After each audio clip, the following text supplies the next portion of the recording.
Big TV భక్తి సమాచారం WhatsApp ఛానల్లో జాయిన్ అవ్వండి. అన్ని విశేషాలు ఎప్పటికప్పుడు తెలుసుకోండి. బిగ్ టీవీ ప్రేక్షకులకు నమస్కారం. శివతత్వం ప్రత్యేక కార్యక్రమానికి సాదర స్వాగతం. ముందుగా బిగ్ టీవీ ప్రేక్షకులందరికీ శివరాత్రి శుభాకాంక్షలు. శివుడు అంటే శుభంకరుడు అని అంటూ ఉంటారు.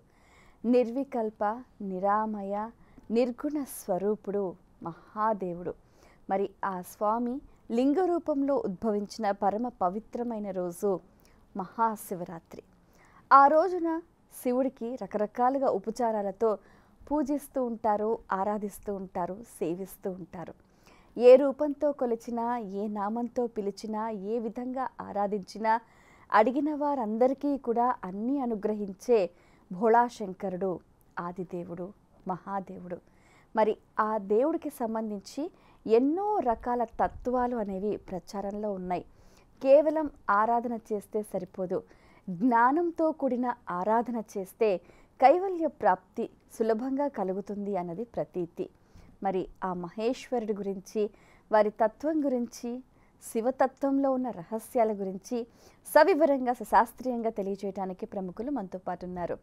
ఎన్నో సంవత్సరాలుగా వారు నేర్చుకున్న విద్యను అందరికీ అందించే క్రమంలో ఎన్నో కార్యక్రమాల్లో విశేషంగా పాల్గొంటున్నారు. ఒక వక్తగా, ఒక ఆధ్యాత్మికవేత్తగా, ప్రవచనకర్తగా తనకంటూ ప్రత్యేకమైన ముద్ర వేసుకోవటమే కాకుండా తెలుగు మధ్వ మహాపరిషత్ ఉపసంచాలకులుగా కూడా విశేష సేవలు అందిస్తున్నారు శ్రీ కానుగోవి విజయవాడ వాసుదేవాచారి గారు. వారితో మాట్లాడి మరిన్ని విషయాలు వారి మాటల్లో తెలుసుకుందాం. ఈనాటి కార్యక్రమాన్ని ప్రారంభిద్దాం. నమస్కారం అండి. నమస్కారం తల్లి. ముందుగా మీకు మహాశివరాత్రి శుభాకాంక్షలు. ధన్యవాదాలమ్మా. ఓకే, అసలు శివతత్వం మనకేం తెలియజేస్తుందండి? శ్రీ గురుభ్యో నమః. ఫణిగణవరభూషః పార్వతీశ్లాఘ్యవేషః ఖలజనకృతరోషః ఖండితాత్మీయదోషః సదరుణగిరివాసః శక్రసూర్యాద్యధీశः పరిహృతభవపాశః పాతు మాం పార్వతీశः. ప్రపంచంలో మహరుద్రదేవుల వారికి ఒక విశిష్టమైన స్థానం ఉన్నది. శివతత్వము లేక శివరాత్రి గురించి మనం మాట్లాడుకోవాలి అని అంటే, ఏనాడు మనము భగవంతుణ్ణి, రుద్రదేవుల వారిని, శివుణ్ణి స్తుతించమో అది మనకు అశివరాత్రి. అశివరాత్రి అశివరాత్రి అంటే ఏమిటిది? శివరాత్రి తెలుసు, అశివరాత్రి ఏమిటి? శివ అన్నటువంటి పదానికి మంగళము అని అర్థం ఉంది. ఏనాడు శివుణ్ణి మనం స్తోత్రం చెయ్యమో, స్తుతి చెయ్యమో అది మనకు అమంగళము. అమంగళం అంటే ఈరోజు నేను అంటే బ్లాక్ డే అని అంటాం కదా, అలాంటిది. శివతత్వము, శివచింతన, రుద్రదేవుల వారి ఉపాసన మన అందరికీ అత్యంత అనివార్యమైనటువంటి.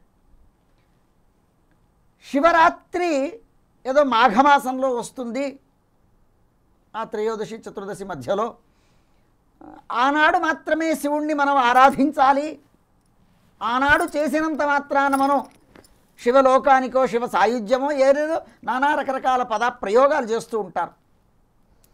ఆ రోజు చేస్తే నేను శివభక్తుణ్ణి 364 రోజులు పక్కన పెట్టేసి ఆ ఒక్కరోజు చేసేస్తే నేను ధన్యుణ్ణి, శివుడు నా పక్కనే ఉన్నాడు లేదా నేనే కైలాసంలో ఉన్నాను అన్న భావనకు మనం వెళతాం. అదే జన్మకో శివరాత్రి అని అంటుంటారు కదా.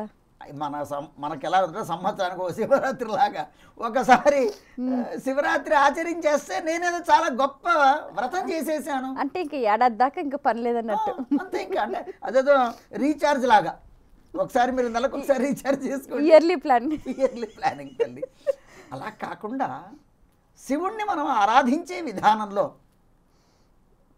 మనం అనుకున్నటువంటి మాటలో శివతత్వము అని అనుకున్నాం.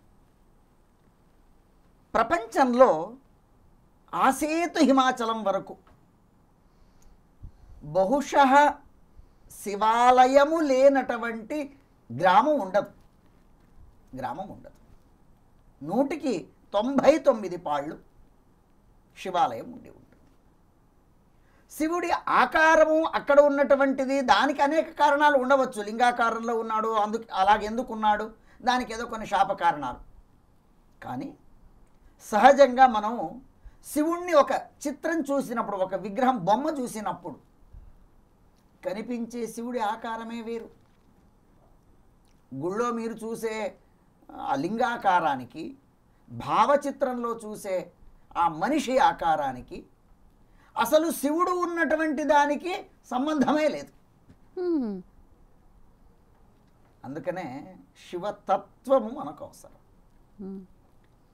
ఇక్కడ లింగాకారం చూడాలా గుళ్ళో, లేక ఆ చిత్రంలో శివుణ్ణి మానవాకారం చూడాలా, లేక శివుడు వేసుకున్నటువంటి ఆ వేషధారణ చూడాలా, ఆయన చెప్పబోయేటువంటి తత్వం చూడాలా.